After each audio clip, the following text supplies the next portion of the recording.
Padre, por tu bondad, por tu fidelidad y tu paciencia que tienes para con nosotros. Te pedimos en este día que nos des entendimiento y la gracia para comprender tu palabra. Que todo lo que se habla en este lugar primero glorifique tu nombre y sea de bendición para tu pueblo. Todo esto te lo pedimos en el nombre que es sobre todo nombre, en el nombre de Jesucristo, Señor. Amén y amén. Pueden tomar asiento, mis hermanos. Quiero agradecer a Dios la bendición, amén, de exponer la enseñanza dominical. Créanlo que no recuerdo cuándo fue la última vez que una escuela dominical aquí en Getsemaní. No recuerdo. Rápidamente en el 96 me mandaron a Portales. Antes, en el 95, me enviaron a una obra que estaba por el Calimax de Culiabar, ahí aquí en Tijuana.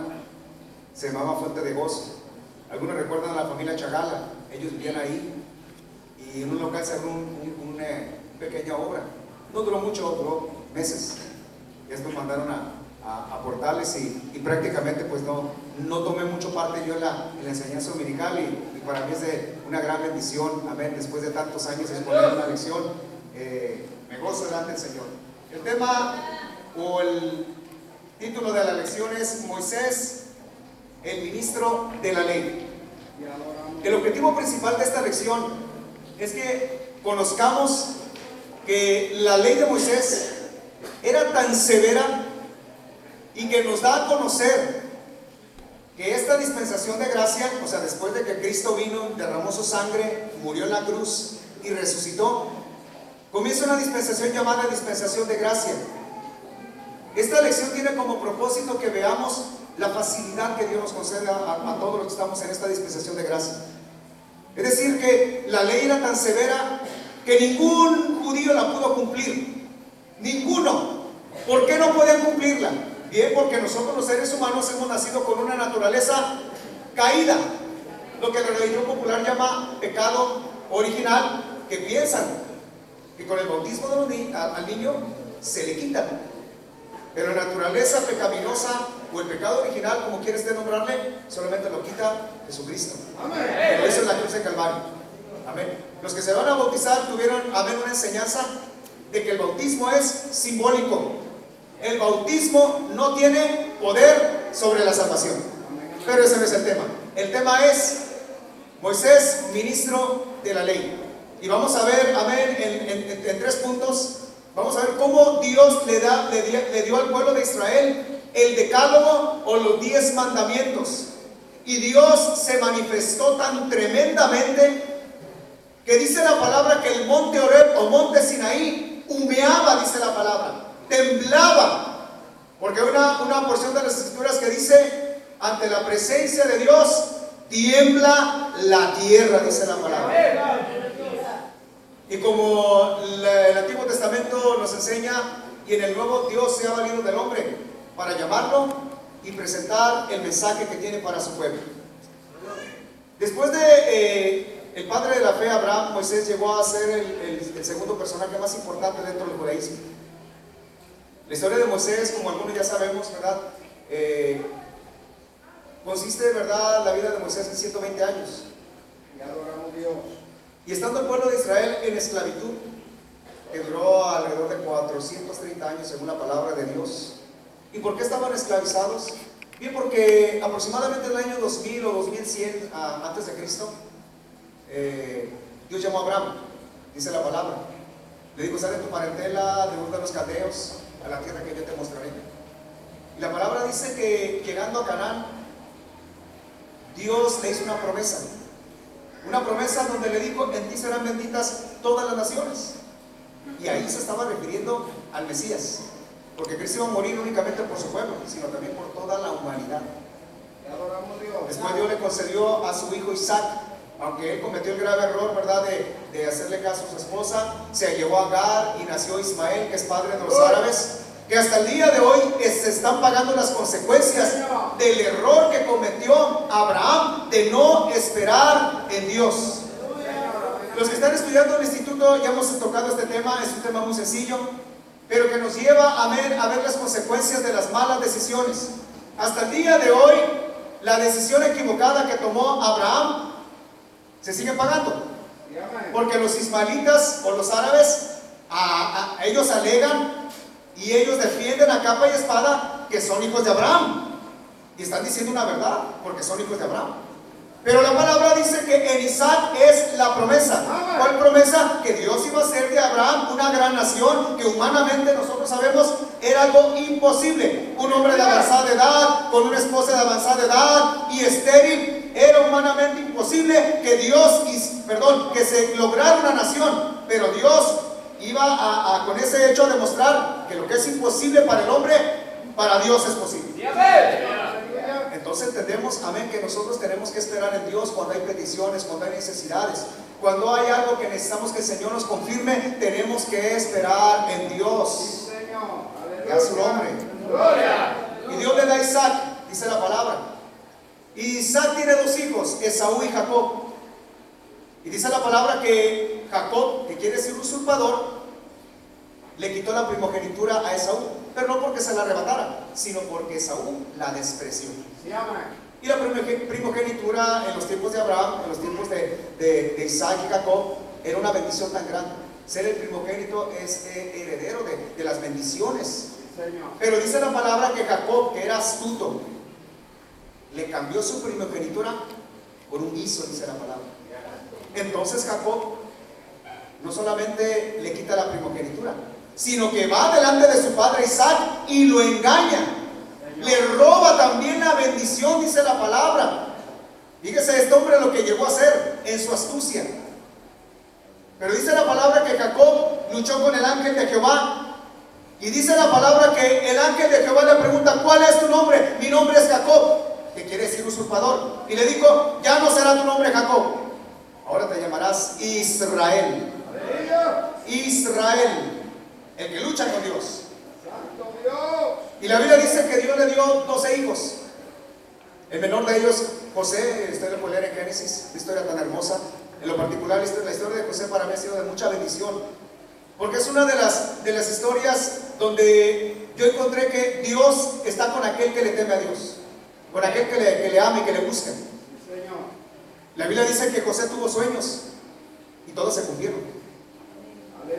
Y el mayor de ellos es que José le dijo a su padre: yo tuve un sueño, soñé que el sol, la luna y las estrellas se humillaban delante de mí. Y Jacob le dijo y le reprendió, que es Israel: ¿que acaso vendremos tu madre y yo y tus hermanos a postrarnos delante de ti? Pero dice la palabra que Jacob meditaba en estas cosas, y ese sueño llegó a ser realidad. José llegó a ser mano derecha de Faraón, porque interpreta los sueños, amén, de unos que cuando estuvo en la cárcel, la Biblia dice que cuando estuvo en la casa de Potifar, Dios bendijo la casa de Potifar, porque Dios estaba con José. ¿Y por qué José tenía la bendición de Dios? Porque era un muchacho, estamos hablando de un muchacho que temía a Dios, que a pesar de las angustias que llegó a vivir frente a sus hermanos que lo odiaban, lo quisieron matar, lo vendieron. La Biblia dice que incluso la mujer de Potifar quiso dormir con él y él huyó, dice la palabra, y esta mujer le levanta falsos, lo envía a la cárcel, y estando en la cárcel, Dios seguía estando con José. Sí, porque la bendición de Dios no va a casa donde quiera que vayamos. Hemos estado escuchando la predicación de nuestro hermano Pedro y nos ha hablado de estas palabras. La bendición de Dios va a estar donde quiera que vayamos, siempre y cuando nosotros permanezcamos en sometimiento y en obediencia. José llega a ser mano derecha de Faraón, porque le interpreta los sueños. ¿Y cómo Faraón se entera de él? Bueno, porque le interpreta el sueño al copero y el panadero que estaban en la cárcel. Le dijo: tú vas a morir, tú vas a vivir. Al copero le dijo: tú vas a vivir. Y después de 2 largos años, Faraón tuvo un sueño. Y dice la palabra que no encontró quien interpretara ese sueño. Si algunos nos acordamos el sueño de las 7 vacas gordas, 7 vacas flaquitas, las 7 espigas y 7 espigas asoladas por el viento. Y como nadie pudo interpretar esos sueños, el copero se acordó de José. Y el copero dijo: yo recuerdo que cuando estuve en la cárcel hubo un joven que nos interpretó los sueños que tuvimos. Y así como dijo que del panadero que iba a morir, murió, y yo fui restaurado. Entonces Faraón lo mandó sacar. José, dando la gloria a Dios, le interpreta los sueños. ¿Qué hizo Faraón? se alegró tanto porque en él miraba la bendición de Dios. Miraba en él algo diferente como Dios lo ha hecho por nosotros. Donde quiera que vayamos, usted y yo tenemos que ser luz a los demás. Tenemos que ser la sal de esta tierra. Tenemos que brillar. Dice la palabra que tenemos que vencer al mal con el bien. Estamos para hacer luz. Yo recuerdo un año nuevo, salimos aquí de Getsemaní. Yo tenía poco de convertido, creo que tenía apenas el año. Llegué a mi casa y estaba unos compañeros con los que yo me juntaba antes. Cuando yo pasé por ahí, me dijeron, me decían, me nombraron Toño. Ahí va el Toño, pero no viene con nosotros porque somos pecadores. Y la verdad que no iba a llegar con ellos. Yo iba a ir a mi casa y a dormir, ya era tarde. Me sentí muy mal, porque yo sentí con esas palabras que me estaban diciendo, como ya es un hombre santo, ya no tiene que relacionarse con los pecadores. Entonces yo entendí que nosotros, no quiere decir que nos tenemos que aislar. No tenemos que aislarnos para servir a Dios. Estamos para hacer luz a los demás. Yo llegué a mi casa, me regresé, llegué con mis amigos, los saludé, comencé a platicar con ellos. Y lo primero que vino en mi mente es, yo tengo que ser luz. Ellos tienen que mirar que no necesito yo hablar majaderías para sonreír, ni hablar doble sentido para sonreír, ni mucho menos, amén, estar participando de lo que ellos hacían en las borracheras. Comencé a platicar con ellos, comenzaron a ver que mi lenguaje era diferente, comenzaron a ver que mi plática era diferente, que yo, me ofrecieron, claro, me ofrecieron una cerveza, no gracias, yo no tomo. No fue mucho tiempo lo que estuve con ellos, o sea, una media hora. Yo lo que quise es quitarle la idea de su cabecita de que un cristiano no tiene que aislarse, ni un cristiano se cree más que ellos, ni mucho menos que nos creemos hombres y mujeres perfectos. No lo somos todavía, estamos en un camino, pero no somos. Lo que somos usted y yo somos hombres y mujeres perdonados por Dios. Ellos cuando me vieron platicar, porque ellos pensaban que no iba a regresar, regresé, los saludé, fueron mis amigos del mundo y lo seguían haciendo mis amigos, pero yo no participaba de lo que ellos hacían. Y entendí, desde ese momento, yo tenía poco de convertido, repito, entendí que un cristiano debe ser luz para el amigo, para el compadre, para el vecino, para quienes con usted se haya relacionado en el mundo. Tiene que ser luz, o tratamos de ser la luz. No somos perfectos. Yo no le puedo pedir perfección a nuestro hermano Josebas porque no es perfecto, ni él puede pedir de mí perfección porque no lo soy. Pero estamos en un camino que nos estamos perfeccionando. Es decir, estamos en un camino que Dios se está encargando de pulirnos, como el alfarero que está trabajando en la olla, está trabajando, está quitando las asperezas, está quitando, está alisando, está trabajando. José llegó a ser mano derecha de Faraón, porque Faraón miró en él algo diferente, que Dios, o la bendición de Dios, estaba con ese joven. Llegó a ser mano derecha de Faraón. La Biblia dice que entonces José trajo a su padre, vinieron sus hermanos, y después de tantas controversias, reconocieron que José estaba vivo y que era su hermano, el mano derecha de Faraón. Pero se levantó un faraón que no los conocía y quedaron esclavos. Pero Dios, que escuchó su clamor del pueblo hebreo en esclavitud, dice la palabra que Dios comenzó a preparar un varón llamado Moisés. La Biblia dice que los hebreos estaban multiplicando. Decía un predicador, es que la esclavitud de 430 años que vivió el pueblo de Israel fue como una incubadora. Se multiplicaron. Nuestra hermana decía hace poco en la convención, en la conferencia, nos dio un recorrido del 2000 antes de Cristo hasta el día de hoy, de 4000 años. Y Dios comenzó a preparar ese varón. ¿Cómo lo hizo? Librándolo de la muerte. Viendo Faraón que se está multiplicando a los hebreos, ordenó que todo varón que naciera se le cortara la vida, se le echara al río. Y dice la palabra que Dios, a través de su familia, guardó a Moisés. Aleluya. Viendo ya al niño de 3 meses que era hermoso, dice la palabra, ya no pudiéndolo ocultar, lo puso en el río en una especie de canastita con brea y fue a dar a las manos de la princesa hija de Faraón. ¿Quién estaba detrás de ello? Dios estaba detrás de ello.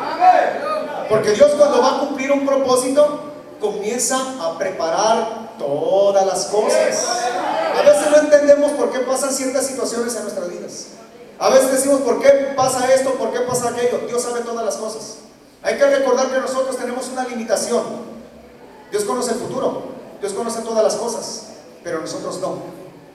Dios conoce el pasado, presente y futuro, alguien decía por ahí, en un instante. Para Él no hay nada oculto. Y Él sabía que Dios sabía que iba a preparar a un varón para una comisión grande delante de Faraón.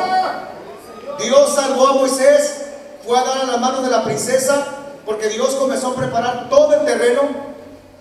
Nuestra hermana Lidia, que ya partió con el Señor, nuestra hermana Lidia, ella me dice estas palabras: hermano, ¿por qué es que yo no conocí al Señor cuando tenía 22 años, 20 años? Ella conoció al Señor casi a los 50. Ya cuando estamos en la iglesia, pues comenzó con dificultades de salud, sus rodillas, su presión, el colesterol. Ella decía, ¿por qué no conocí al Señor cuando era más joven? Cuando yo estaba en mi vigor, cuando yo tenía mi mente lúcida, cuando yo estaba completita para haberle servido más a Dios. Digo, hermana, hay interrogantes que no podemos saberlo. ¿Por qué? Quizá usted, si se le presentaba el mensaje de salvación en ese tiempo, lo iba a rechazar, porque ella aceptó al Señor en un momento de crisis tremenda. Se le había muerto un hijo, su esposo la había abandonado, y para ella era algo tan difícil. Y es cuando abrió su corazón al Señor. A veces pasan cosas en nuestras vidas que no las entendemos. Dios preparó la vida de Moisés, comenzó a prepararla. La vida de Moisés entonces consiste en 120 años. 40 años estuvo en casa de Faraón. Dice la palabra que a los 40 años Moisés intentó ser ya un líder dentro de su parentela, porque él sabía, su madre le había, por el texto bíblico entendemos que su madre le dijo quién era verdaderamente su pueblo. Porque su hermana le dijo a la princesa, ¿quieres que te consiga una nodriza para que te lo críe? Sí. ¡Aleluya! Pues él sabía quién era su pueblo. Él sabía todo acerca de su Dios. Todavía no existía la ley de Moisés, lógicamente. Entonces él intenta, dice la palabra, salvar a su pueblo. Él pensaba que ya era el tiempo, pero todavía no era el tiempo. Todavía le faltaban 40 años. Mata a un egipcio, Faraón se entera, huye al desierto. De los 40 a los 80 años, Moisés estaba apacentando ovejas de su suegro Jetro, dice la palabra. Ahí se casó, ahí fue padre. 40 años. 40 años es mucho. Pero cuando Dios tiene en mente hacer algo, Dios se va a encargar, no importa el tiempo. No importa el tiempo. Cuando a mí me mandaron a Portales, estoy hablando del año 96, la pastora me subió con nuestro presidente internacional, el Medio Guadalupe, y dijo, lo quiero mandar a Portales.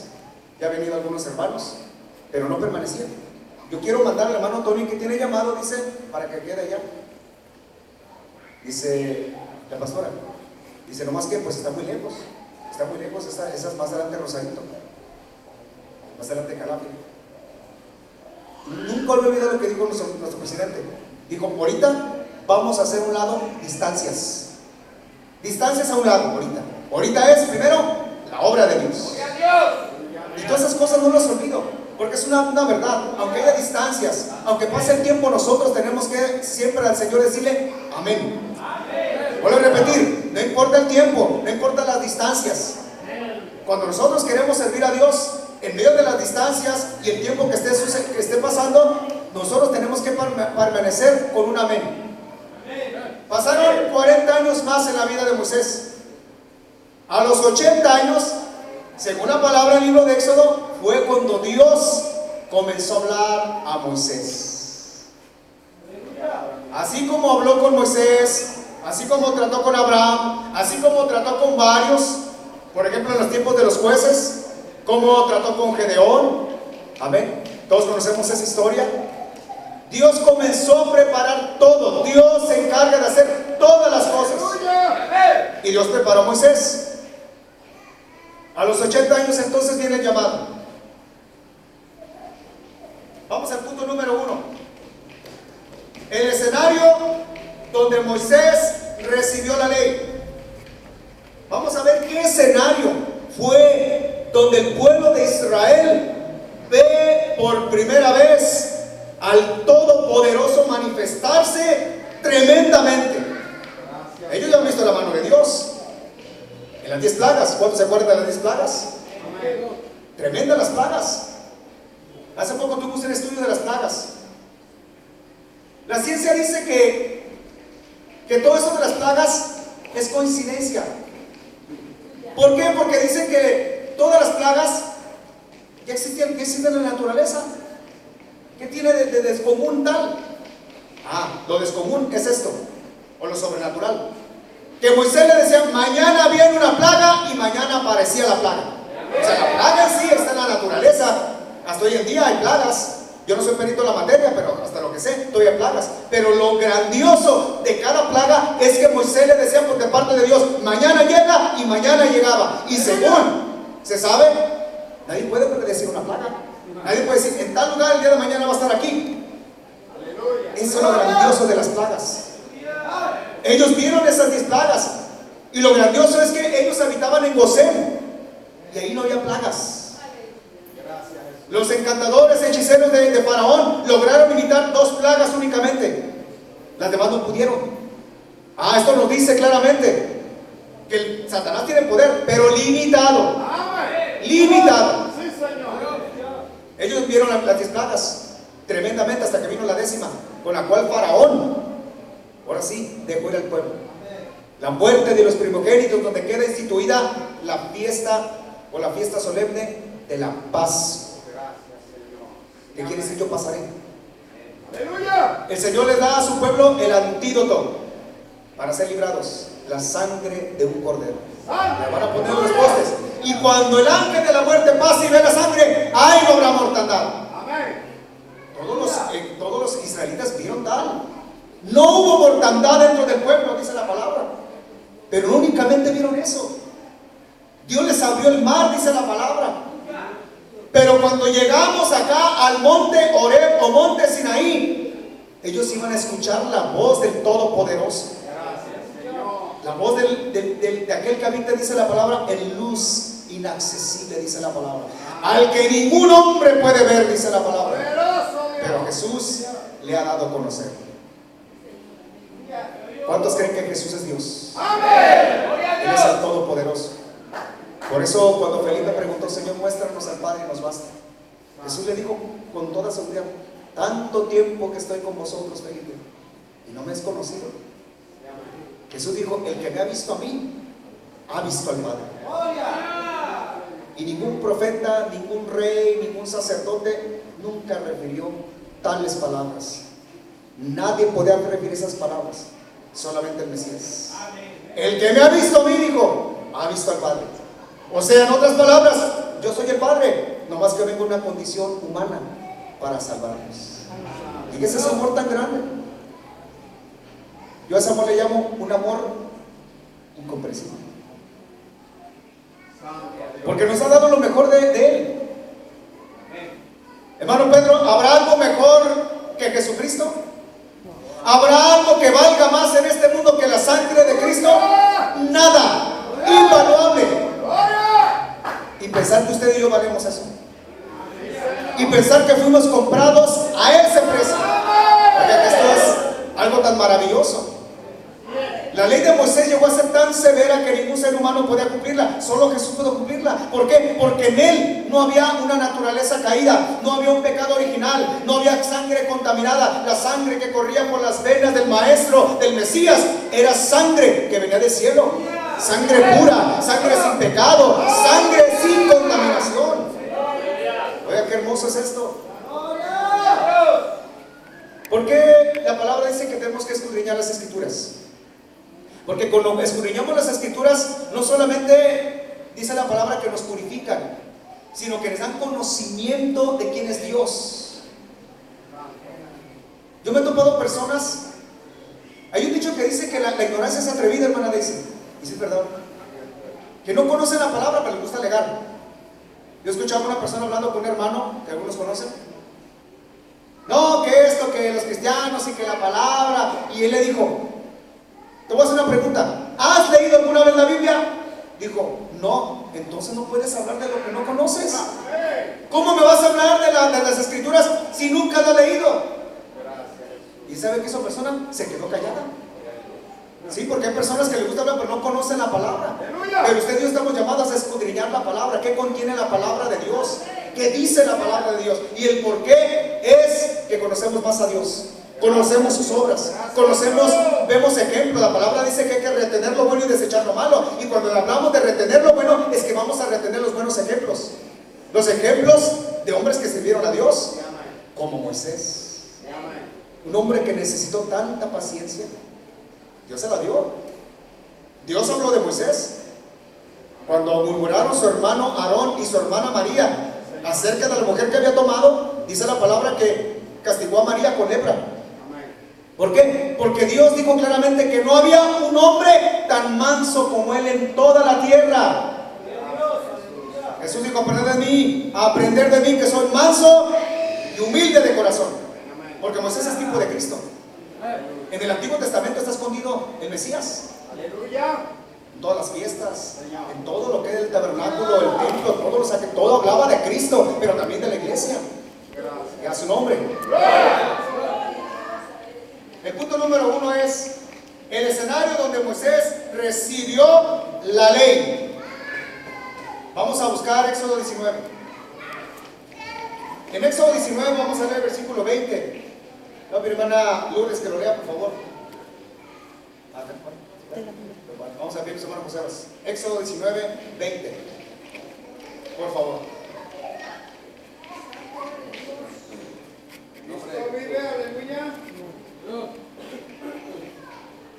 Y descendió Jehová sobre el monte Sinaí, sobre la cumbre del monte, y llamó Jehová a Moisés a la cumbre del monte, y Moisés subió. Una vez más, por favor. Y descendió Jehová sobre el monte Sinaí, sobre la cumbre del monte, y llamó Jehová a Moisés a la cumbre del monte, y Moisés subió. Gracias. El versículo 1 del capítulo 19 dice: en el mes tercero de la salida de los hijos de Israel a la tierra de Egipto, en el tercer mes, dice la palabra, llegaron al monte Horeb. Ahí el Señor les iba a dar por primera vez mandamientos, estatutos. Y Dios le dijo a Moisés: vas a subir al monte Sinaí, vas a subir al monte Horeb, tú y tu hermano Aarón. Los demás no van a poder subir. Bien. Quiero leer un poquito aquí un comentarista. La forma como llamó Moisés es una clara demostración de ello. Primero, un tiempo antes, Dios que apareciera en la cumbre del monte Sinaí, mientras Moisés apacentaba las ovejas de su suegro Jetro, el Señor le llamó o le hizo el llamado con fuego a través de una zarza. Número 2, ahora el escenario de Éxodo 19 es completamente diferente. Cuando Dios habla a Moisés en una zarza ardiendo, pero ahora en Éxodo capítulo 19 encontramos una situación completamente diferente. Ya Moisés no estaba solo, ya venía con todo un pueblo, millones de personas salieron, ¿verdad? Y dice la palabra que ahí el Señor les iba a dar la ley, o el decálogo, los 10 mandamientos. La ley de Moisés consiste en 3 leyes: la ley moral, la ley civil y la ley ceremonial. Alguien dice por ahí, un teólogo, que son alrededor de 600 mandamientos. No sé si nuestra hermana Daisy nos pueda hablar algo al respecto. Sí, alrededor de 600 mandamientos, porque yo no los he contado. 600 mandamientos. Estamos generalizando la ley de Moisés. O sea, una ley completamente difícil de cumplirla. Por eso Jesús dijo: no he venido a abrogar la ley, o en otra palabra, no he venido a anularla. He venido a cumplirla. Porque Jesús estaba diciendo, en otras palabras, que es el único, en su momento, el único ser humano que podía cumplir los requisitos que Dios le mandaba. Y porque la ley de Moisés eran requisitos para agradarle, pero nadie las podía cumplir, nadie. Pero el Mesías sí. ¿Por qué? Porque nosotros, los seres humanos, con nuestra naturaleza caída o pecaminosa o inclinación al mal, estamos incapacitados de cumplir una ley tan santa. El tema principal, el pensamiento central de esta lección es que veamos que la ley era tan severa y ahora, a diferencia o haciendo un contraste entre la ley y la gracia, nosotros somos beneficiados. Alguien decía por ahí, es que el Señor nos ha puesto todo en charola de plata. Únicamente ocupamos fe en su Hijo, una obediencia y dar frutos. Antes había que cumplir una ley tan rigurosa que por eso Jesús acusaba a los fariseos, que no únicamente no cumplían la ley, sino que imponían tradiciones y las hacían, o les daban nombre como si fuera la palabra de Dios. Por eso Jesús le dijo: ustedes quebrantan la ley con sus tradiciones. Y porque le estaban acusando de que no se lavaban las manos antes de comer sus discípulos. Si la tradición dice que hay que lavarse las manos, la tradición de los sacerdotes dice: antes de comer hay que lavarse las manos. Y el que no lo hacía, consideraban como si hubieran violado la ley. Y Jesús les dijo: ustedes con sus tradiciones están quebrantando la ley. Porque eso no lo dice la ley de Moisés. Jesús aclaró que lo que entra no contamina, lo que contamina es lo que sale. Por eso la palabra dice que la abundancia del corazón habla la boca. Lo que tenemos en el corazón expresamos. Eso es lo que contamina, dice. Porque la palabra dice que en la palabra está el poder de la vida o de la muerte. Las palabras pueden condenar a un ser humano al infierno, negando al Mesías, negando a Dios, no creyendo en Dios. Una persona que está en sus últimos días, si rechaza a Dios y no cree en el Mesías y con su palabra confiesa: no creo, no tiene salvación. Pero si esa persona confiesa y cree en Jesús, Dios le concede salvación cuando es genuino y un arrepentimiento verdadero. Pero claro, no vamos a esperar a que estemos muriendo para arrepentirnos. Entonces, ¿cómo vamos a servir a Dios? ¡Gloria a Dios! Entonces quedamos como aquel predicador que llegó, ¿verdad?, con los jóvenes. Jóvenes, acepten a Cristo, Cristo les ama. No, eso dicen a los viejos allá, a los que están a punto de morir para que se salven. Y va con los viejos: oiga, arrepiéntanse, Cristo les ama. No, joven, eso dile a los jóvenes que están fuertes, que pueden hacer y deshacer. Total que siempre hay excusas. La ley de Moisés quería darle a conocer al pueblo de Israel y a la humanidad entera que el hombre está incapacitado de cumplir los requisitos de un Dios vivo. Incapacitados completamente. Por eso Dios, viendo la condición de nuestra humanidad, envía a Jesucristo, envía a su Hijo amado. Juan 3:16, porque de tal manera ha amado Dios a este mundo, claro, a la humanidad. La ley de Moisés era tan severa que había mandamientos que se pagaban con la muerte. Y vamos con un ejemplo que me gusta mucho tomar. No, pero su hermano César, que busque Levítico 20:10. Levítico 20:10.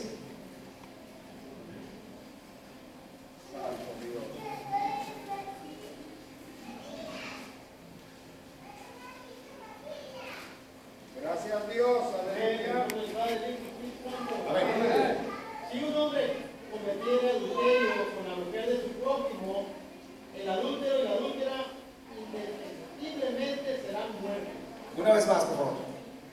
Si un hombre cometiera adulterio con la mujer de su prójimo, el adúltero y la adúltera indefectiblemente serán muertos. Indefectiblemente quiere decir, no puede faltar esto. O sea, la ley de Moisés decía: si un hombre o una mujer son sorprendidos en adulterio, es muerte. Gloria a Dios. Lapidados hasta la muerte. Por eso cuando le trajeron la mujer adúltera al maestro, los fariseos maliciosamente le dijeron: la ley dice que matarla, ¿tú qué dices? Entonces vemos representado en los fariseos la ley de Moisés. Vuelvo a repetir, la ley de Moisés era severa. 600 mandamientos, ¿quién los podía cumplir? Entonces lo que Dios quería hacer aquí en el monte Oreb, ellos tienen que ver mi grandeza, tienen que ver que soy un todopoderoso para que haya temor en ellos. Aleluya. Los fariseos representan la ley, la mujer adúltera representa al ser humano y Jesús representa la misericordia, la dispensación de la gracia.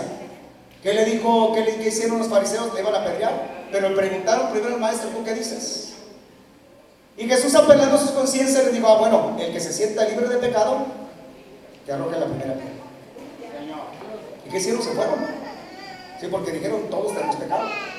Entonces cuando se quedó sola, Jesús le dijo a la mujer: mujer, ¿dónde están los que te acusan? Dijo: ninguno me acusa, todos se fueron. ¿Y qué le dijo el maestro? Ni yo te condeno. Vete y no peques más. No vuelvas a pecar. O sea que el evangelio consiste en darle al hombre una nueva oportunidad. Y la ley decía: pecaste, muerte. La ley no podía hacer nada por el pecador, por el judío. La ley estaba para hacernos saber qué es pecado, para saber los requisitos que Dios demandaba de un ser humano o del hombre. Y también la ley de Moisés era para que mirásemos qué tan severo es querer intentar agradar a Dios con nuestros propios méritos. Para eso apareció Jesucristo, para darnos esa oportunidad. La lección anterior, amén, que nos habla de la fe de Abraham, que Abraham es el padre de la fe, por lo tanto es padre también de nosotros, porque antes de que hubiera ley de Moisés hubo fe. Por eso Pablo presenta en Romanos y Gálatas, presenta el ejemplo de Abraham. Amén. Que Abraham fue contado la fe por justicia, y ahora nuestra fe en Jesucristo nos justifica delante de Dios. O sea que estamos diciendo que la ley simplemente nos hacía saber que estamos incapacitados de guardarnos para Dios. ¿Por qué? Porque nuestra naturaleza no lo impide. Por eso Pablo decía: miserable de mí, ¿quién me podrá librar de este cuerpo? Filipenses 3:21 dice la palabra que estamos en un cuerpo, en una versión dice miserable, un cuerpo completamente defectuoso, un cuerpo con una naturaleza caída. Jesús dijo que la carne es débil. Por eso la palabra dice que nosotros no tenemos que darle placer a la carne, porque estamos en una lucha interna. El cristiano tiene 3 enemigos, le hemos mencionado: Satanás y sus demonios, el mundo y nuestro yo, nuestra carne. Nuestro yo, nuestra carne, es una lucha interna entre la carne y el espíritu. La carne dice: yo no quiero ir a la iglesia. El espíritu dice: sí, tienes que ir a la iglesia, hay que orar. No, la carne dice: no, estoy muy tranquilo, estoy muy a gustito, me quiero quedar en casita. El espíritu dice: no, tienes que seguir, tienes que pagar un precio. Y a su nombre. ¡Gloria! Le decía un hombre que tenía 2 cachorritos. Esto lo voy a contar. Tenía 2 cachorritos de tigre. Y le preguntó a un sabio: sabio, yo quiero que tú me digas, ¿cuál de los 2 cachorritos va a crecer más? Y el sabio le dijo: muy sencillo, al que alimentes más. O sea, estamos hablando, ilustrando lo que es la carne y el espíritu. El que alimentemos más, ese va a crecer más. El que alimentemos más, ese va a ganar terreno. Para eso apareció Jesucristo, para deshacer las obras del diablo, dice la palabra, para someter este cuerpo. Estamos en un cuerpo pecaminoso, una carne débil, un cuerpo que, como lo he mencionado en 2 ocasiones, usted deja de comer, usted se muere, o nos morimos. Dejamos de tomar agua, nos morimos. Nos agarra una bacteria difícil, si Dios no nos salva, nos deja el mal. Un accidente sencillo nos puede matar. Estamos tan frágiles, tan sensibles. Pero Jesús llega con unas promesas grandiosas. Dice: el que cree en mí, aunque esté muerto, vivirá. Yo soy todo lo que ustedes necesitan. Yo soy el camino, yo soy la verdad, yo soy la vida, yo soy el pan del cielo, yo soy la puerta, yo soy la resurrección, yo soy todo lo que necesitan. Por eso Pablo dice que en Cristo estamos completitos, enteritos, no ocupamos nada más. No ocupamos amuletos de buena suerte, no ocupamos limpias. Alguien dice por ahí: limpias con pirul. Dios rechazó todo eso. Deuteronomio capítulo 18 dice la palabra que Dios le dijo al pueblo de Israel: no va a haber en ti ni hechicero, ni que consulte muertos. Y porque todo eso es superstición, todo eso es satánico. Alguien dice: no, es que es magia blanca. No hay magia blanca. O es poder del diablo o es poder de Dios, que es superior. Por eso nosotros andamos con supersticiones. Que no abras tu paraguas dentro de la casa porque es mala suerte, que no se te riegue la sal, que no pase enfrente de ti un gato negro, que no pases debajo de una escalera, y tantas. Pero no, por la palabra son tonterías. Es lo que es. En Cristo estamos completos. Conocer la palabra es luz a nuestras vidas. Por eso Salmo 119 dice que la palabra de Dios es luz a nuestro caminar, lumbrera a nuestro caminar. Vamos a leer José Valdel, versículo 24 y 25, ahí mismo en el 19. 24 y 25, 19.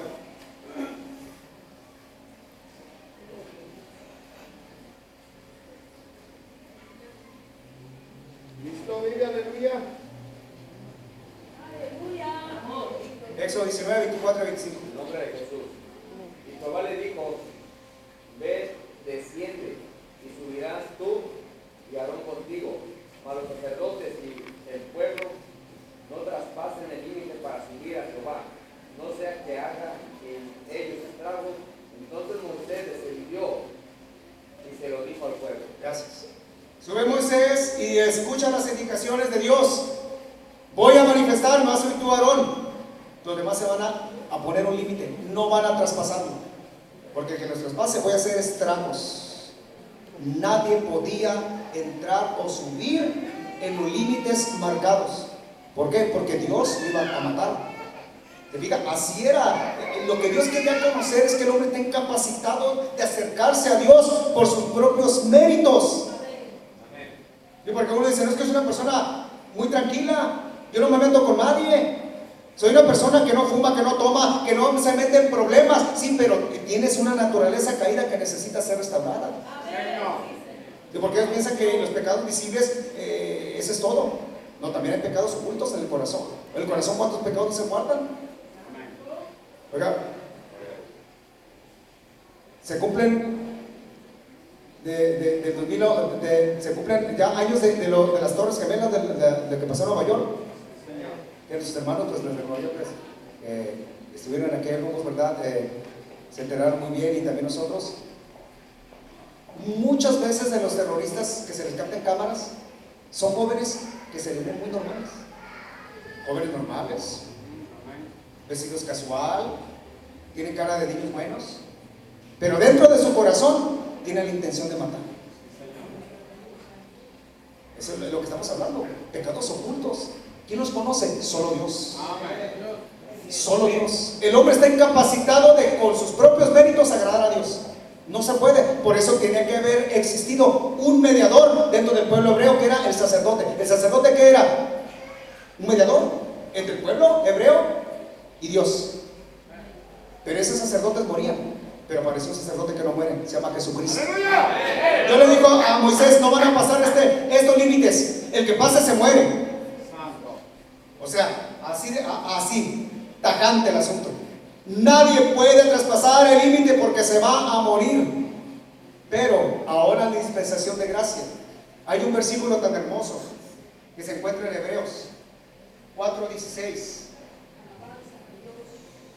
Dice el versículo 4:16, acerquémonos confiadamente al trono de la gracia. ¿Por medio de quién? Por medio de Jesucristo. Acerquémonos confiadamente. Ya no es aquel monte Oreb que humeaba, donde se manifestaba la voz de Dios, que ahorita vamos a ver en qué consistía todo ello, que muchos ya lo conocemos. Ahora el autor de Hebreos dice, ya nos podemos acercar confiadamente, ya sin temor, ya sin miedo. Ya lo decía, me voy a acercar, pero ¿qué tal si me mata Dios? No, ahora dice la palabra confiadamente. Esa es la gracia, esa es la dispensación de gracia, es misericordia. Jesús le dijo a la mujer adúltera, vete y no peques más. O sea, te doy otra oportunidad. En eso consiste el evangelio, darle al hombre una nueva oportunidad de volver a nacer, como Jesús le dijo a Nicodemo. El que no naciere de nuevo no puede ver el reino de Dios. Hay que volver